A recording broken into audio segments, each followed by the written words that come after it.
In this lesson, we're going to review the Quick Select tool, and we're going to explore for the first time the refine edges. Notice in the folder here I have 3 files. Notice they're all JPEGs. I want to open these up in the Photoshop file, so one way of doing that is to select the objects, and notice if I were to right-click on any of these, if I were to right-click, it would say Open With, it would be Preview. But I want to open it with CS6. And I'm going to open all 3 of them at the same time. So I'm going to right-click, I'm going to say Open With, and I'm going to open with CS6. Now they're all going to open up in the CS6 application. So here we have this model picture, and then we also have this Adobe background picture, but we're going to start off with this glass. We're going to use the Quick Select tool, and we're going to make a selection of the glass. Keep in mind, when you make the selection, you want to stay a couple of pixels away from the edge so you don't break the edge border. So I go around, I do this quickly. Shouldn't take your time with this, this should happen fast. And I want to come in now. As I get a little closer, I can get it. And I may need to refine the edge, which is one of the next things we're going to talk about. So here I'm going to the edges, I'm trying to clean it up. And let's see, I think I got most of it. Now, if I went too far, for example, if I go across the edge and I were to do that, I can go here and hit minus, and I can correct that.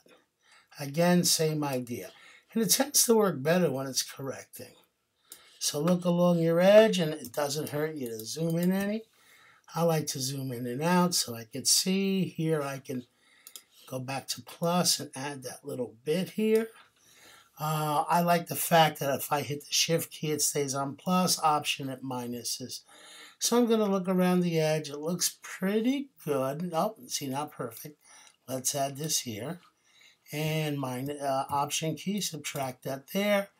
Go around the edge, try to do the best that I can with what's there.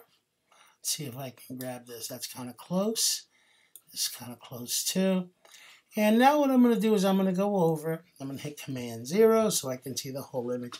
And we're going to go over here at the options bar, and whenever you use any of the selection tools, you have this option called Refine Edge. And Refine Edge is normally set on white. So let's look at it there. And let's take a look at the image. Interesting, when we look at smooth, we can smooth the edges if we have weird hard edges. And the other thing we can do is we can adjust the contrast, and you'll see here you get a nice sharp edge. So it's a way to refine your edges and clean up the piece. When you're happy with your selection, that's smooth, it gets real soft around the edges. I don't want any feathering, and that's pretty cool. If I think it's too contrasty, I can always bring it back, hit OK, and that would be my selection. And if I needed to, I could save the selection.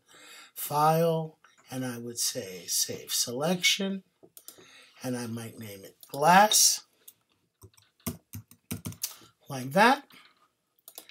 And that would give me my selection saved. Okay, so that was Quick Select and also Refine Edge. Let's look at, remember to save these files properly with your name, your period, and the name of the file. So here we go. I'm going to close that one. And for my purposes, I don't need to save it.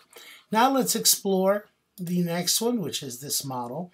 We're going to do the same thing. We're going to make a selection with using Quick Select. We'll come around the model quickly. It's a pretty fast selection because you'll notice she's got next to this nice solid background.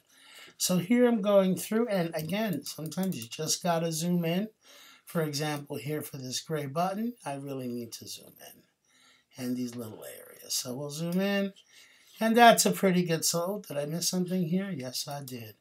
So we've got that and this. And if I want to make the brush smaller, you know, I can hit the brackets next to the letter P. This left one makes things smaller, and the right one makes things bigger, like that. Big with the brackets, small with the brackets. And here, let's add this little bit here as well. So once we've done that, I'm going to hit Command 0. Once I zoom in, I look for other areas in the piece. I know, for example, I need to add her ears. So let's add those beautiful ears. Now you notice all those little hairs around the edges, right? Real tough to deal with. So if you want those hairs, what we're going to do is we're going to go over to Refine Edge. And again, now we can really see here. And then we can look and we can say, okay, do I need to expand this? Do I need to? So here, let's look at what happens here. Let's increase the radius. And let's look at it in different modes. So for example, if I were to put it here, I can really see the hairs as they appear. And I can adjust these objects. I don't want a feather for sure. But let's see. So now we can see here as I increase the contrast. Let's lower it, shift our edges, and we can begin to find the edges of the hair, right, for a selection. So once we do that, we hit OK. We've got a refined selection. Now we can take that figure and we can place her in another photo. So what I'm going to do here is I'm going to set my window up to arrange. And I'm going to do 2 verticals so I can see these 2 pictures. I'm going to close my history down. I'm going to take the move tool. I'm going to pick her up and I'm going to drop her right into this location here. I'm going to take this and I'm going to move it over. And I'm going to put her in place right about there. And so we have this model in place. By the way, when we have someone in this situation, remember, when you're working in refine edges, one of the cool things about refine edges is that you get to do lots of things. For example, I look here, I get to see the different types. So I can explore and I can say, hey, do I want to see this with marching ants, with an overlay, with a black background? And you can start to see the quality of your selection. Okay, that's one of the things I really like about it. So the finished product is going to look something like this. You're going to hit File, Save, and of course you're going to put your name and appropriate information. I hope you enjoyed the lesson.